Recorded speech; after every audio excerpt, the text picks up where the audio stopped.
Hey y'all, what's good, beautiful people? It's your girl Tay, and I'm here yet again with another update video. So definitely make sure you guys smash that like button, comment down below, subscribe, plus push your post notification bell button so that way anytime I upload a video, you will be notified. So my daughter is literally sitting right here next to me, and she is smacking. So if you guys hear the smacking of the lips, well, it is true.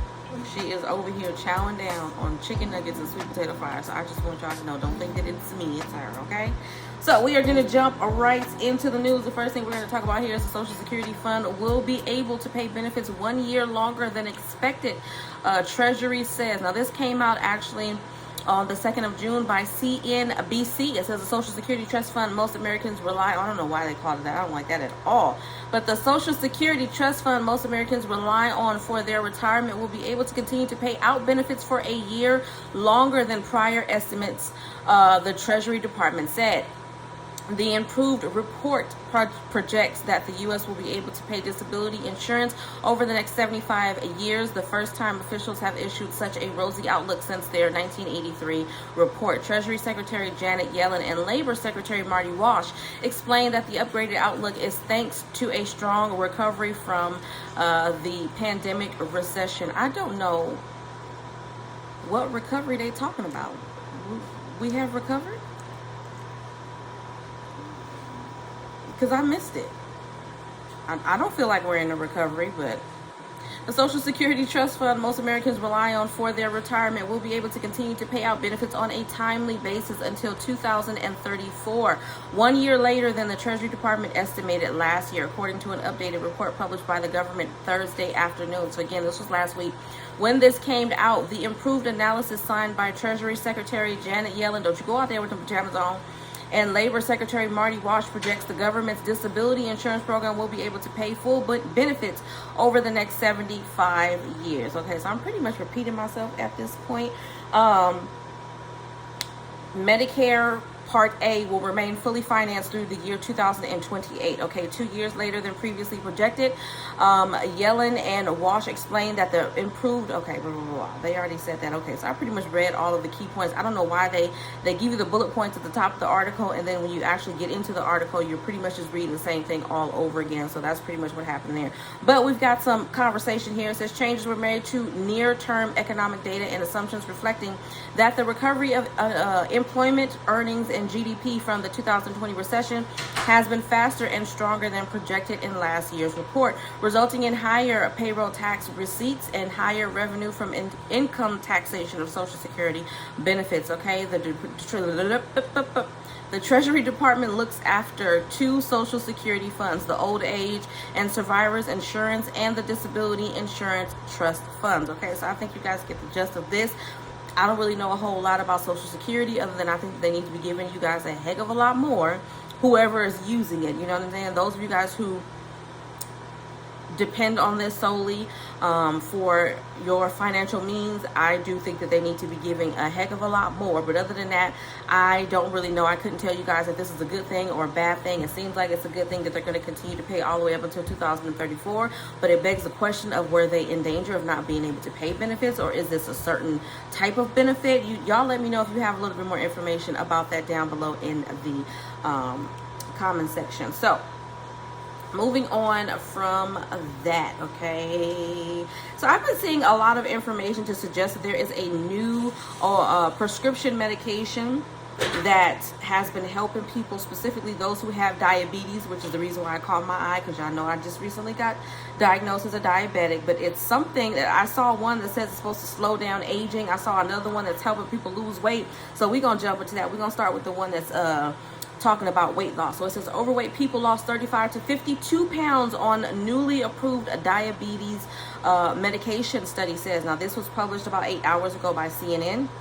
It says a weekly dose of a medication recently approved by the U.S. Food and Drug Administration to treat type 2 diabetes may help adults without diabetes lose weight as well, a new study found. Okay, wait a minute. I had to read that again. So it's used to treat people who have type 2 diabetes, but it may help adults without diabetes lose weight, okay? So does it help people who have diabetes lose weight? Okay, the name of the medicine is, I know I'm gonna murder this name, but it's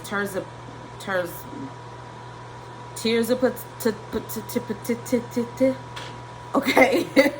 I'm gonna put it on the screen, but it's TIRZEPATIDE, okay, which is sold under the brand name Mounjaro. Was studied in people without diabetes in 3 dosages, 5, 10, and 15 milligrams.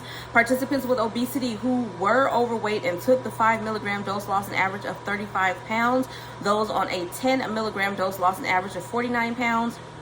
And participants on the 15 milligram dose lost an average of 52 pounds. It says almost 40% of the individuals lost a quarter of their body weight, said co-author Dr. Anya Jastreboff, I don't know, co-director of the Yale Center for Weight Management, in a briefing for the media. The data was quite impressive, said Dr. Robert Gabby, Chief Medical Officer of the American Diabetes Association, who spoke to CNN from the ADA's 82nd scientific sessions in New Orleans, where the study results were presented. Okay, the weight loss that they got in this study was even greater than what had been seen in previous studies of people with diabetes. The middle range of weight loss for people in this new study was 49 pounds.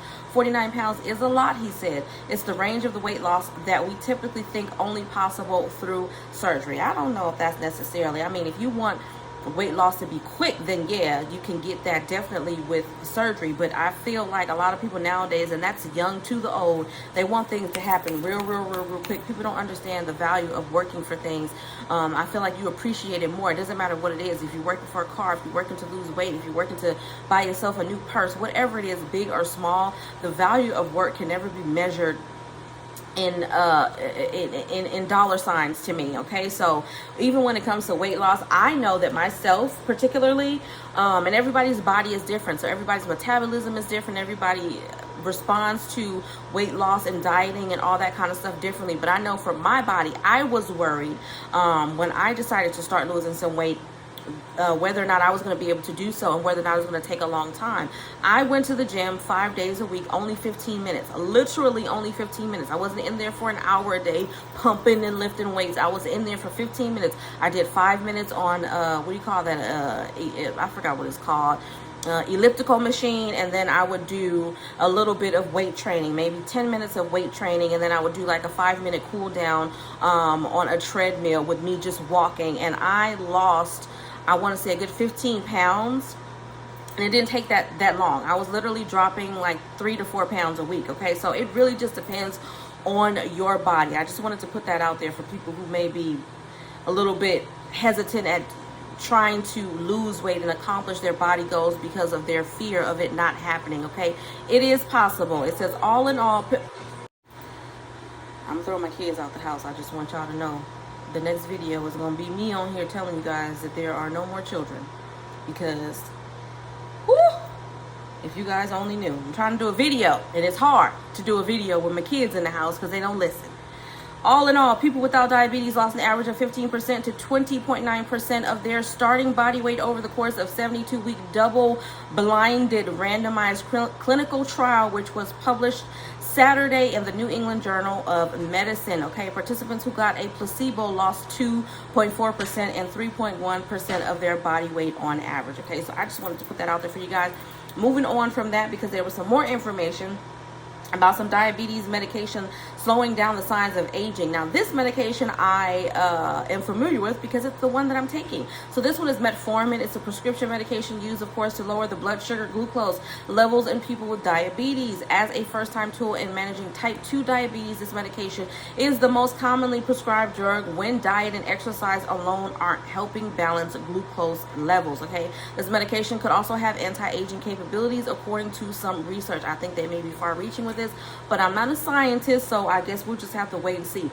In addition to lowering blood glucose levels, metformin may slow down aging in the body. It says metformin does this by lowering the risk of some diseases and bodily processes that speed up aging and damage the body. However, the metformin is only approved for type 2 diabetes. Studies on its other potential benefits are ongoing. So it doesn't look like they have enough evidence or facts to back up this theory or whatever it is that you want to call it, but I thought I would bring it to you guys' attention because I know there's quite a few of you guys who is taking this medication as well. I know some people who are taking this medication. Okay. It says metformin works by improving how the body responds to insulin to burn glucose in the blood as energy. This is important in type 2 diabetes and gestational diabetes, which is diabetes that you get when you are pregnant, for those of you guys who may not know.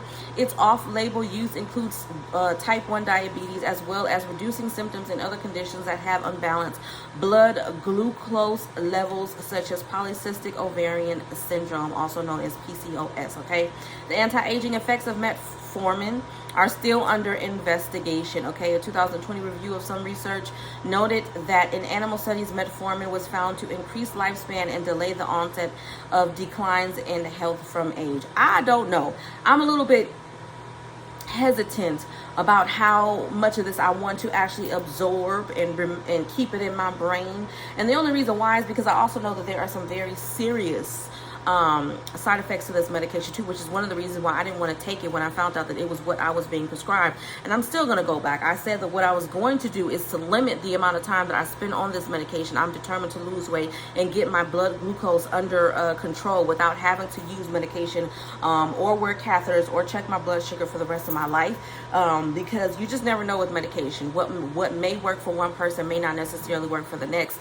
And yeah, sometimes I feel like the side effects of these medications absolutely far outweigh what they're actually healing or what they're actually helping us to control, if that makes any sense. So moving on from that, I'm trying to see if there's anything else that is significant. We know that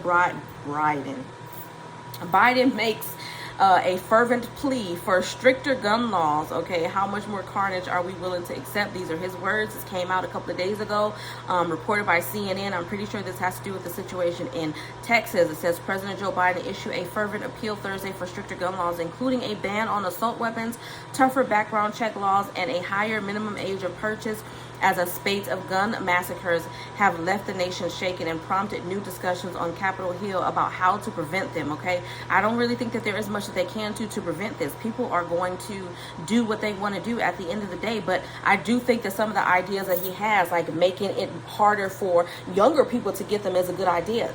That's not to say that older people are not crazy, because let me tell you, we got a lot of people in the midst of a midlife crisis that need some therapy, need some counseling, or just need to be medicated and put in a facility with a room with padded walls. And unfortunately, they slip through the cracks, and then we have situations like these. Okay, but I do think that stricter background checks, if you have any violent crime, it shouldn't be just limited to ones that actually involve a weapon. If you are prone to violence, if it's domestic abuse, I don't care what it is, then you should not be allowed to purchase a weapon. Now, I know a lot of people are going to say, but what about my right to protect myself? When people use that, I feel like they forget that you have a right to protect yourself. The next person has a right to protect themselves. So if I have a weapon and you have a weapon, I'm having a bad day, and I just decide to go off on the person next to me, am I using that to protect myself, or am I just using that at the mercy of my emotions? And that's what we're trying to avoid, or at least that's what I think that they're trying to avoid. At the end of the day, a lot of these people that have murdered, for whatever the reason may be, it's revolving around their emotions. Either they have too much of them, or they don't have enough. They're in a serious deficit. But at the end of the day, I think that people pretty much use that law or whatever it is, or that right to protect themselves, kind of the same way I feel like a certain group of people use the Bible to justify the stuff that they're doing, if that makes any sense. Okay, so he says, how much more carnage are we willing to accept? Biden asks, demanding Republicans in particular in their blockade of gun control votes. This is why I tell you guys, you need to be aware of who's voting, and who you're voting for is what I meant to say. You definitely want to be aware of who you are voting for. It doesn't matter what side of the street they stand on. You guys know I'm not a political person. What I mean by that is I do not identify with either red or blue, Republican, Democratic, liberal, moderate, progressive, none of that. I couldn't even begin to tell you guys what half of those terms means. And to me, honestly, I feel like they're all the same. I feel like depending on what you really stand for, it's pretty much the same thing. as it pertains to politicians, not necessarily to the American people, but to politicians. They are in a position of power, and they want to maintain that position of power because there are a lot of things that I feel like they could be doing for the American people that they are not doing, but they are in this position of power for a reason, if that makes any sense, okay?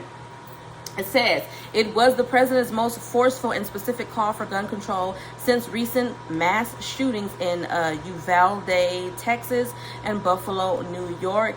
In his speech, Biden sought to both encourage action and threaten opponents of new gun laws with the wrath of voters, majorities of whom support some type of new action to prevent mass shootings, okay? In addition to reinstating a ban on assault weapons, Biden urged Congress to expand background check requirements for gun purchases, create new rules for safely storing weapons, enact new red flag laws that would prevent gun sales to those with criminal records, which I just said, repeal liability shields for gun manufacturers, and provide more mental health services for students, not just students. We need more mental health services for everybody in general, but that is all that I'm going to give you guys as it pertains to, what is that? Daily news. So we're going to jump into these emergency SNAP maximum benefits for the month of June. I'm going to try to get through this quickly. I am going to give you the payout dates, even though I did it yesterday, and the reason for that is because I was able to find a couple of more states information, so I want to give you guys that. Bear with me. So we have Alabama, July the 1st, Alaska, May the 3rd through the 31st, California, July the 16th and the 23rd, Colorado, June the 6th through the 11th, Delaware, June 29th, DC, regular issuance. Georgia is still not showing up in the system, you guys. Hawaii, July 11th, Illinois, June 21st through the 29th, Kansas, July 15th through the 24th, Louisiana, June 4th, 11th, 18th, and 25th, Maine, June 10th, Maryland, June 1st through the 30th, Michigan, June 11th through the 20th, New Hampshire, June 3rd and 17th, July 3rd and 15th, New Jersey, June 1st through the 5th. So New Jersey, you guys should have already received your benefits. Then we have North Carolina at June the 22nd through the 30th, and then July the 1st. Ohio, June 22nd, Oklahoma, June 10th through the 15th. Oregon, June 10th, 29th, and July 1st. Pennsylvania, June 16th through the 18th, 22nd through the 25th, 28th through the 30th, and then August 5th. Rhode Island, June the 3rd. South Carolina, June the 1st through the 19th. Texas, June 6th through the 10th. We give it all the way up until the end of the month, y'all. Utah is on the list, but I still don't have payout information. Virginia, June 16th. Washington, June 2nd through the 20th. West Virginia, June 7th and July 13th. Wisconsin, June 11th and August 13th. And then we have Guam, but still no payout information. All right, you guys. I hope this information was in some way helpful or useful to you guys in the least little bit. Do me a favor if you haven't already. Don't forget to smash that like button because it really does help to let YouTube know that you like what I'm doing and you want me to stick around. Also, let's drop some blue hearts down below again because I'm wearing blue again, but let me know you made it all the way until the end of the video. Also, if you haven't already, don't forget to subscribe to my beauty and lifestyle channel. I will have the link for that down below in the description box. It is Live, Love, Elevate 2. And on that note, I don't know what's going on with my brain. I think I'm just going too fast, so you guys forgive me today. I'm trying to hurry up and get it in because I literally had to shoo everybody outside, and they're like kind of hanging around the window and the front door like buzzers, and I'm pretty sure you heard them coming in and out of the house. But on that note, you guys, I'm going to say, as always, y'all know I really truly love y'all. I wouldn't be here if I didn't. Come on, y'all, let's share these videos. Let's help your girl. We trying to glow and grow over here. But on that note, again, because I know I've said that several times, remember to live, love, and elevate. And I will definitely see you guys in the next video. Peace, y'all.